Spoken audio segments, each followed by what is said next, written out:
Yang sudah sempat durhaka, tidak sempat minta maaf, meninggal dunia gara-gara dia pecandu narkoba, pemabuk, pezina, mati orang tua dalam keadaan susah.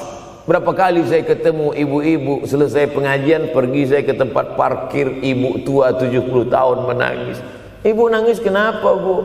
Anak saya Pak Ustadz. Kenapa dia? Disuruhnya saya jual tanah. Mama jual tanah. Untuk apa mama megang tanah? Udah tua aja pun jual.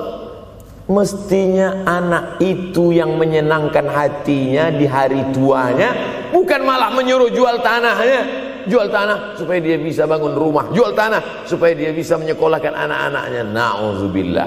Sudahlah tidak membahagiakan, malah menyusahkan. Ustadz, anak saya nyuruh saya jual tanah saya supaya dia senang, supaya dia dapat duit. Gimana nih Pak Ustadz? Mungkin si ibu berharap saya menjawab, ibu sabar aja ya bu, sabar ya. Ibu salah tanya bu. Kalau mau sabar cari ustadz lain, ada spesialis sabar, bukan saya. Begitu dia kasih tahu, anak saya maksa saya jual tanah saya, Pak Ustadz gimana? Mana alamat rumah anaknya? Mana? Saya mau datang. Mana? Anak durhaka, neraka jahanam tempat kau.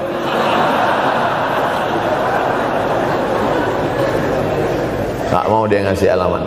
Rupanya dia takut nanti anak saya malah marah sama saya, Pak Ustadz. Saya kasihan. Mudah-mudahan Allah berikan kekuatan pada ibu. Tapi cerita ini bukan 1-2 contoh kasus. Ternyata zaman sanggup memperkarakan pengadilan hanya karena sebatang pohon kayu. Atau cuma saya yang dapat berita aja? Adik-adik ada juga dapat kiriman itu? Sanggup memperkarakan sebatang pohon kayu. Padahal kalau kau jual semua kebunmu itu, belum tentu dapat menebus. Datang seorang laki-laki mengadu kepada Nabi Muhammad SAW. Ya Rasulullah, ini bapak saya ini kurang ajar sekali. Bapaknya kurang ajar? Diambilnya harta saya ya Rasulullah. Gimana ini ya Rasulullah? Apa kata Rasulullah SAW? Anta wa maluka li abik.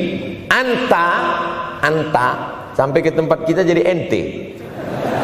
Anta wa maluka, ente, harta ente, li abik, punya bapakmu. Jangankan hartamu yang di rumah itu, dirimu pun punya bapakmu. Nabi membela, seolah-olah Nabi berkata, apa yang diambil itu belum ada apa-apanya dibandingkan melepuh kulitnya untuk memberikan engkau sesuap makanan yang halalan thayyibah. Orang yang durhaka pada orang tuanya, insya Allah anaknya juga akan durhaka kepada dia. Oleh sebab itu maka jangan pernah durhaka. Kalau sempat durhaka lalu kemudian meninggal dunia dia Pak Ustadz, sudah meninggal pun tetap masih bisa berbakti. Pertama dengan doa, kedua dengan sodakoh. Kalau kebetulan rezeki banyak sodakoh. Kalau tidak ada rezeki melimpah, doa.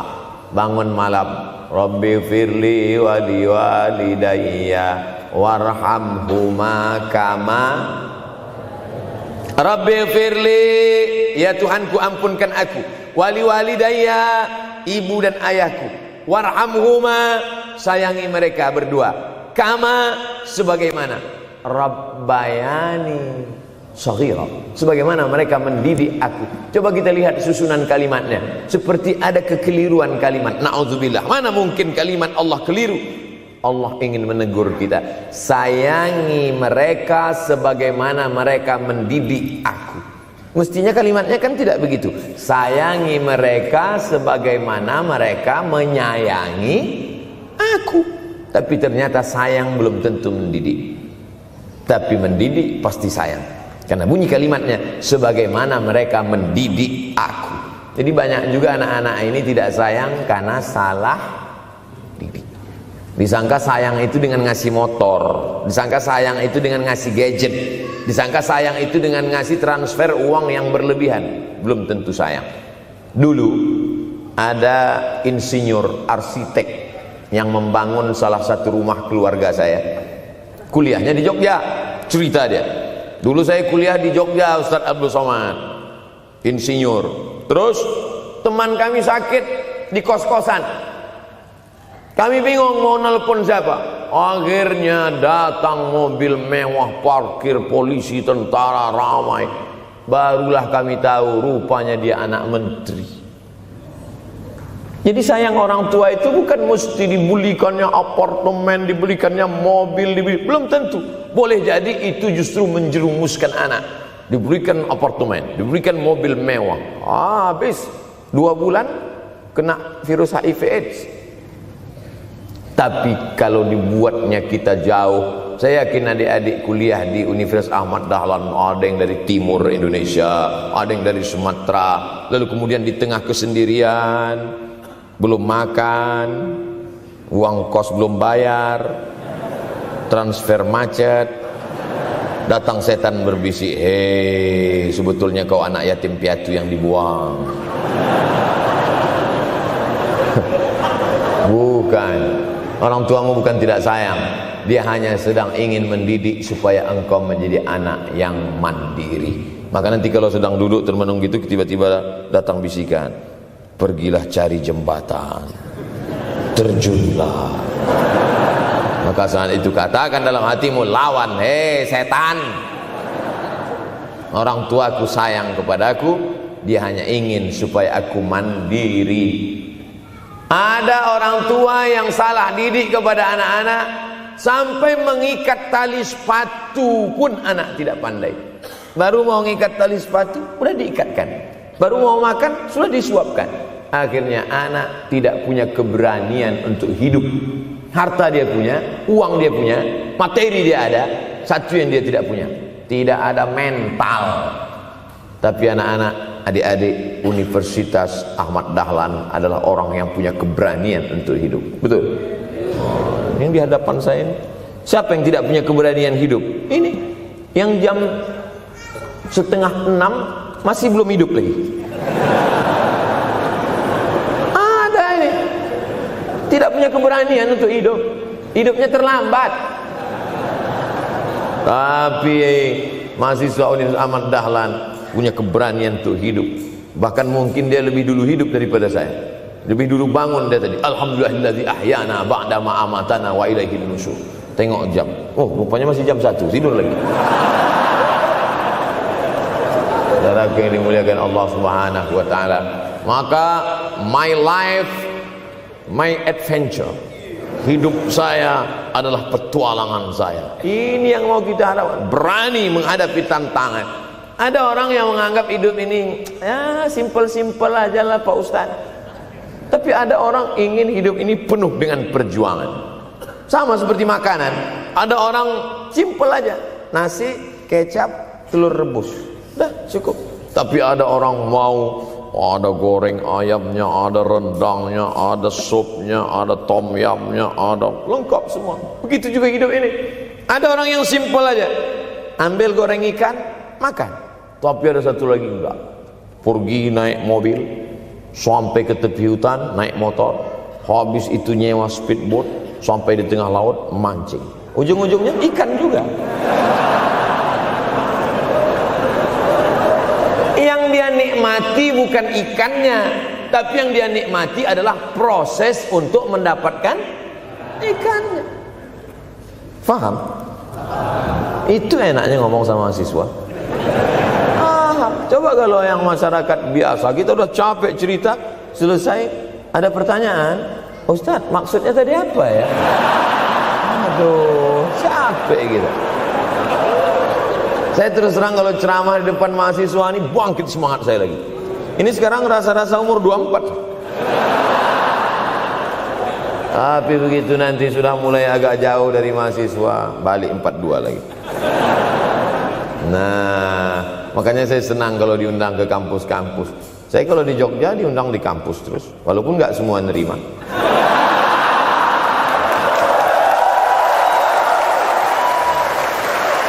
Saudara yang dimuliakan Allah Subhanahu wa taala, maka kita harus sering-sering bersama. Apa ini takbir? Takbir itu ngusir setan. Tadi saya ceramah jam 4:30 Sekarang sudah jam setengah 6 lewat 10. Artinya saya sudah ceramah 70 menit. Ini sudah keluar dari kode etik. Karena di mana-mana saya ceramah 60 menit. Kenapa bisa Ustaz Somad ceramah 70 menit di Universitas Ahmad Dahlan ini? Kenapa? Semangat. Semangat yang membuat kita. Padahal berdiri lagi. Tahan. Belum sarapan lagi. Tahan. Artinya apa? Yang membuat kita kuat itu bukan materi, bukan makanan, tapi semangat.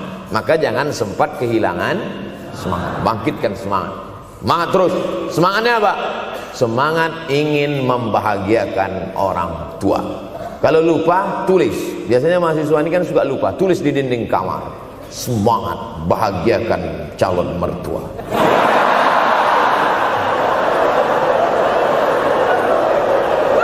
Nanti teman kos-kosan datang ngelihat, loh, kata Ustaz Somad kan orang tua, kenapa ente buat mertua? Sedangkan mertuaku saja kebahagiakan, apalagi orang tua.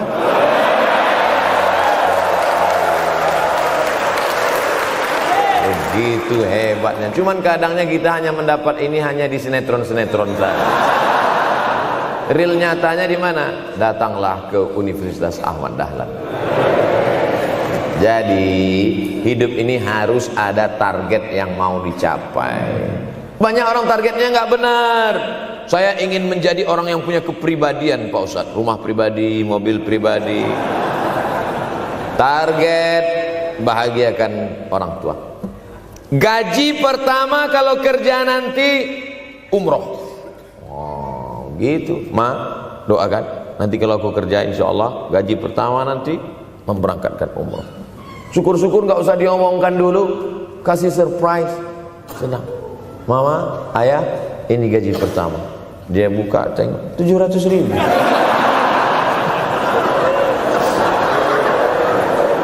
Menangis dia menerima gaji pertama itu. Bukan karena harunya sikit. Gitu dia buka amplop, oh kok setitik dong.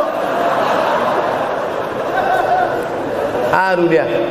Kenapa setiap mendapat hadiah dari anak, orang tua selalu meneteskan air mata? Karena kita tidak pernah besar dalam pandangan matanya.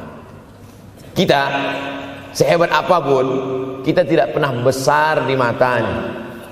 Di pandangan ibu ayah kita, kita adalah anak kecil yang tapak kakinya 2 jari, panjangnya sejengkal. Maka jangan pernah ceramahi orang tuamu. Jangan mentang-mentang sudah mahasiswa pulang, ayah sini, mama sini, dulu. Assalamualaikum. Bisa. Karena kita tidak pernah besar di mata orang tua. Kita tetap kecil. Walaupun kamu sudah menikah, sudah punya istri, sudah punya anak, kau tetaplah anak-anak dalam pandangan dia. Oleh sebab itu jangan sok besar, jangan sok hebat. Kalau ada pesan yang ingin mau disampaikan, jangan melalui mulut kita, dipinjam mulut orang lain. Tokoh masyarakat, alim ulama, dia ngajinya di mana? Ada yang mau kita perbaiki, jilbabnya mungkin kurang panjang, mungkin ada kebiasaan dia yang kurang baik. Sementara kita udah ngaji, sudah belajar di Universitas Ahmad Dahlan, sudah terpelajar, membuat dia mau menjadi orang baik. Tidak mesti dari mulut kita, pinjam mulut orang lain. Assalamualaikum Pak Kades, pinjam mulut Pak Kades sebentar. Pak Kades, ayah saya kan orangnya baik sama Pak Kades. Iya, nanti kalau saya ngomong dia nggak dengar. Jadi saya mohon tolong Pak Kades. Pak Kades, ayah saya sampai sekarang belum sholat Pak Kades. Jadi tolong Pak Kades nasihati dia. Kata Pak Kades, saya juga nggak sholat. Hancur dunia persilatan. Oleh sebab itu senangkan. Ini banyak anak-anak yang udah ngaji, yang sudah aktivis masjid, merasa ingin orang tuanya baik, dia sendiri menceramahi, nggak ketemu, nggak connect dia. Ayah sini, orang yang tidak sholat neraka jahanam tempatnya. Sakit hati, meleleh air matanya. Sekali kau buat air matanya menetes, maka kau akan berenang dalam kesengsaraan. Jangan pernah buat dia menangis. Kalau dia nangis haru Pak Ustaz, enggak apa-apa. Cuman kita kan sulit membedakan mana air mata haru, mana air mata sedih. Sama-sama bentuknya air mata. Makanya ada ungkapan jangan menangis air mata buaya. Kenapa selalu kalau disebut air mata buaya? Karena memang buaya menangis bukan karena sedih, tapi karena kekenyangan. Buaya kalau habis makan orang, keringat, buaya itu tidak ada pori-porinya. Kita kalau berkeringat kan keluar pori-pori, ini keluar air. Buaya nggak ada. Satu-satunya tempat air keluar, itulah. Makanya menangis buaya, keluar air mata buaya. Maka jangan sampai kita nangis karena kekenyangan. Haru dia melihat pemberian kita. Di saat itu menetes air matanya, berdoa, dia memanjatkan doa, mengetuk pintu-pintu langit, terbuka. Masya Allah. Tembus. Pantasan doa mahasiswa Universitas Ahmad Dahlan kabul, rupanya pintu terbuka. Doa kepada Allah Subhanahu wa taala. Kadang-kadang kita merasa doa kita yang dikabulkan Allah, kadang-kadang kita merasa sok hebat. Setelah dia meninggal dunia, barulah kita sadar rupanya selama ini kita hanya menumpang doa. Numpang, bukan doa kita yang dikabulkan Allah ternyata, tapi doa dia. Tapi dia tidak pernah cerita itu. Dia nggak pernah ngomong. Apa pernah dia panggil kita? Sini sebentar. Aku sudah capek doain itu. Pernah dia bilang itu. Dia cukup mengadu tengah malam, ya Allah, anakku ini jadikan dia berhasil kuliahnya ya Allah. Sudah hampir 14 semester nggak selesai-selesai. Dia mengadu kepada Allah Subhanahu wa taala. Ma, aku susah ini sekarang. Susah kenapa? Skripsiku ditolak terus. Pembimbing kemarin itu mempersulit terus. Berdoa dia tengah malam, ya Allah, lapangkan hati pembimbing itu supaya anakku cepat ya Allah. Kalau enggak, matikan dia ya Allah. Kabul, 2 hari setelah itu meninggal. Tapi kita tidak bisa request. Oleh sebab itu maka banyak-banyak dekatkan kepada orang tua, senangkan. Saya ceramah di Malaysia, dibawa jamaah ke mall. Ustaz Samad, esok kita tak ada tazkirah, tak ada tausiah. Kita nak pusing-pusing. Pusing-pusing maksudnya mutar-mutar. Pergilah kami ke mall. Sampai di lantai atas saya lihat anak-anak muda nyuapin orang tua. Ada restoran mahal, mewah. Itu kabarnya kalau mampir di restoran itu, makan, itu banyak yang nangis melihat harganya.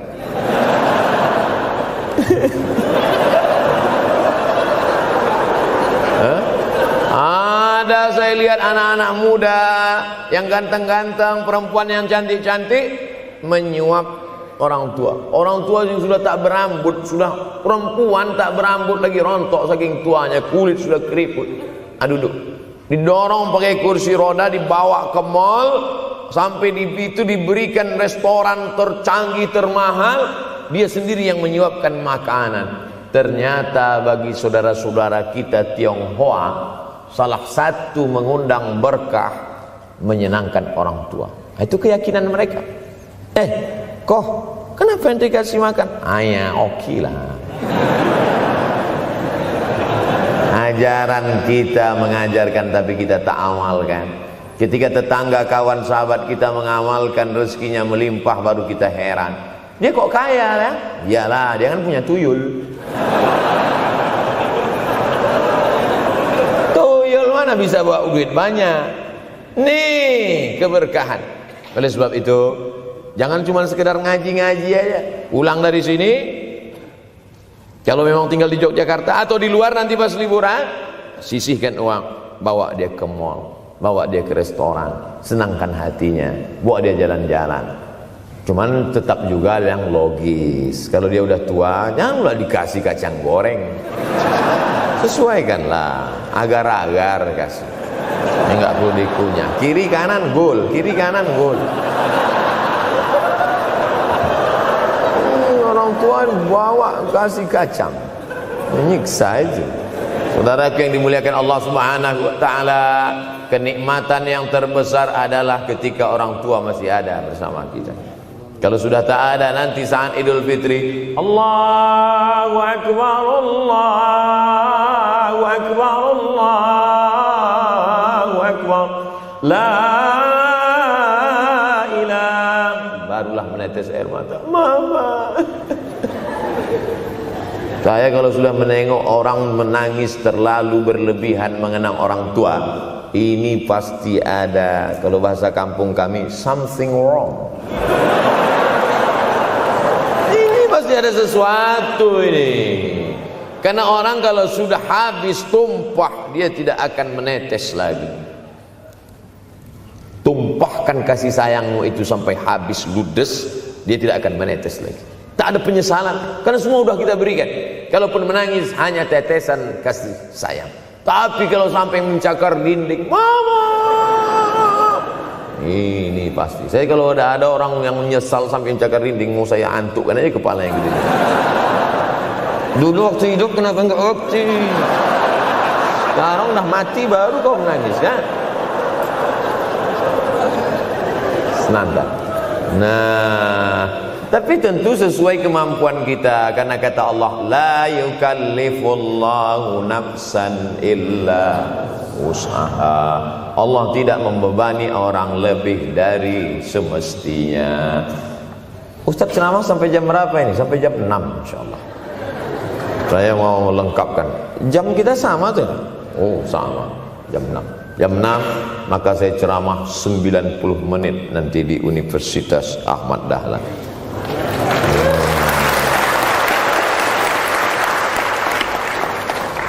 Berceramah di Universitas Ahmad Dahlan merupakan suatu kebanggaan bagi Abdul Somad. Kenapa begitu? Saya pengagum Kiai Haji Ahmad Dahlan, termasuk ulama yang saya kagumi.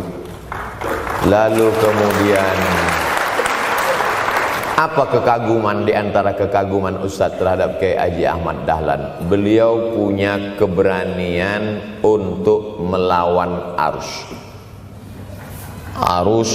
TBC, tahayul, bid'ah, coerafat. Dia berani melawan itu. Dan akhirnya, dan beliau tidak membangun ketokohan. Tidak yang dibangkitkan itu Ahmad Dahlannya, tapi yang dibangkitkan itu metodenya. Yang dibangun itu relnya. Sehingga nanti kalau kereta apinya lapuk, tetap akan ada kereta api baru yang lewat di rel ini. Ini yang dibangun. Dan akhirnya sampai hari ini saya sedang berada di hadapan kereta api yang baru. Ada Thomas.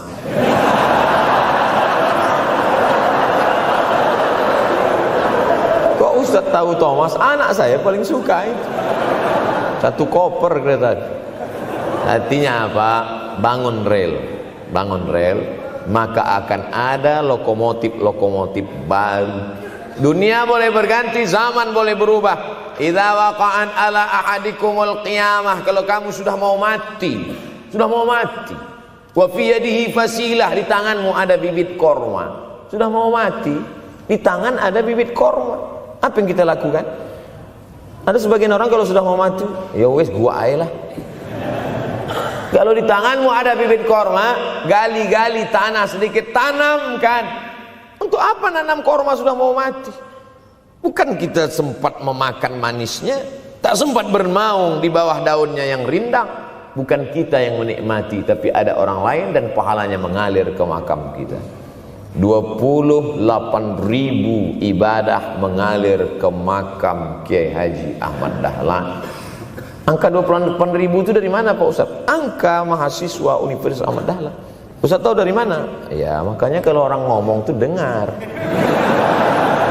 Makanya saya kalau diundang ceramah, Ustaz nanti sebelum ceramah kita ada acara makan dulu. Iya, selama itu saya diam aja, ngumpul-ngumpulkan bahan. Jangan pernah melihat modal materi, tapi kuatkan usaha dan tawakal. Nih, bantuan cuma 6 miliar, tapi ternyata keperluannya berapa? 126 miliar. Tapi buktinya jadi masjid yang besar. Kalau diikutkan modal, mana mungkin cukup. Maka begitu juga dalam menatap hidup ke depan. Kamu kenapa belum juga nikah? Modalnya besar Pak Ustaz. Terus gimana? Nunggu yang gratisan aja lah. Dan begitu, usaha, tawakal, doa. Doa. Nah, bagi yang masih lajang, yang mau nikah, itu kalau bisa doanya jangan sir, agak jahar dikit. Ya Allah, umur udah 40. Dengar sama sebelah, loh belum mas katanya, belum. Bodoh.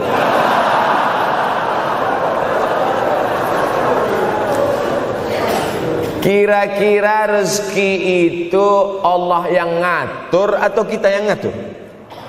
Allah. Makanya diantara Asmaul Husna Ar-Razzaq, yang maha memberi rezeki. Kalau Allah yang mengatur, mungkinkah Allah menyia-nyiakan kita? Tidak. Cicak di dinding, semua tahu, karena dari kecil kita memang sudah diajari lagu cicak.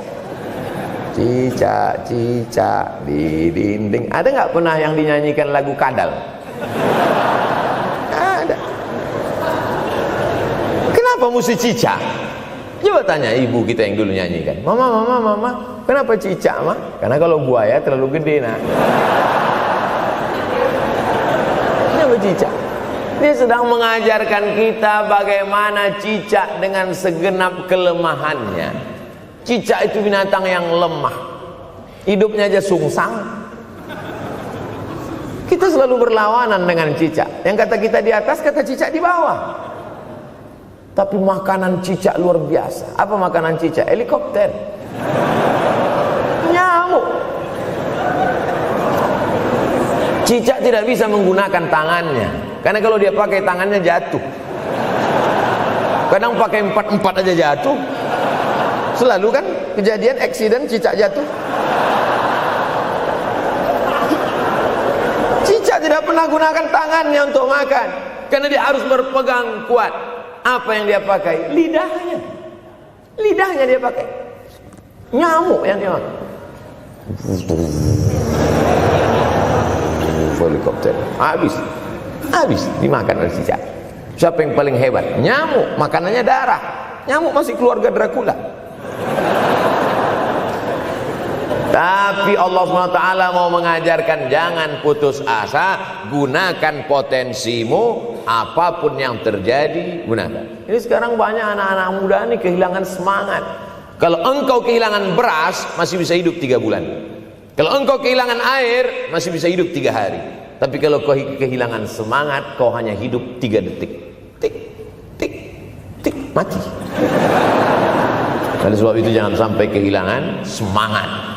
Bahasa kitanya putus asa. Sampai dingin tuh lontong. Bukan karena ceramah terlalu lama, bukan. Sampai dingin itu sarapan pagi gara-gara mahasiswa. Ente kenapa? Galau Ustaz. SMS nggak dibalas, telepon nggak diangkat. La ilaha illallah Muhammad Rasulullah. Mahasiswa seganteng ini, sehebat ini, begitu cepat putus asa. Saya aja setua ini, sekurus ini masih banyak yang mau. Lihat tuh komen-komen di Instagram, baca tuh komen-komen di YouTube. Ustadz, jadikan aku yang kedua ya. Masa kalian anak-anak muda gagah perkasa, bangkitkan semangatmu, takbir. Banyak yang belum ketemu jodoh. Saudara yang dimuliakan Allah Subhanahu wa taala, maka bangkitkan semangat. Tapi yang namanya semangat ini tidak bisa bangkit dengan banyak. Kita lihat orang bersemangat, pede di depan orang, pede luar biasa. Dia kok pede sekali? Pakai santai. Banyak juga yang semangat, pede luar biasa, rupanya pakai jimat. Kita pede kita bukan karena sabu-sabu, bukan karena narkoba. Pede kita karena kita sudah serahkan semuanya pada Allah. Inna sholati wa nusuki wa mahyaya wa mamati lillah. At-tahiyatul mubarakatul sholawatut thayyibatu lillah. Tapi tetap satu. Jangan nanti mentang-mentang udah dengar ceramah saya, at-tahiyatul mubarakatul.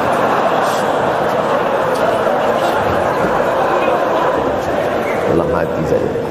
Ini bukan punyaku ya Allah, ini semuanya punya Engkau, punya Engkau. Berhasil kalian, sukses kalian, punya apartemen, punya kondominium, punya mobil. Datang teman nanya, hebat ente ya, kaya sekarang ya. La haula wala quwata illa billah. Tapi ngomongnya setelah berhasil. La haula wala quwata itu setelah berhasil atau sebelum? Setelah semua dipuji orang, hebat ente sekarang ya. La haula wala quwata, bukan punya saya, punya Allah. Tapi sekarang banyak orang salah. Ente kok enggak kerja? La haula.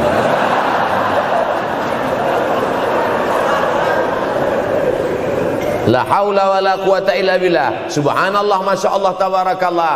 Menunjukkan manusia lemah, tak punya apa-apa. Dia ingin berkata, ini hanyalah punya Allah. Begitu juga dengan acara ini. Kenapa acara di masjid? Kenapa acara di kampus kemarin ramai melimpah ruah? Bukan karena panitia, bukan karena Ustaz Abdul Somad, bukan karena baleho yang besar, tapi la haula wala quwata illa billah. Pulang dari sini, bangkitkan semangat, senangkan hati orang tua, kejar prestasi, terus kuliah. Mudah-mudahan semuanya selalu mendapatkan kebaikan. Amin ya rabbal alamin. Terima kasih atas segala perhatian. Mohon maaf atas segala kesilapan dan kekhilafan. Abdul Somad, hamba Allah yang fakir, mohon maaf. Berpisah kita di tempat ini, tapi kita tak pernah putus dalam persahabatan, karena kita selalu bersama, jauh di tempat, dekat di doa. Terima kasih. Wassalamualaikum warahmatullahi wabarakatuh.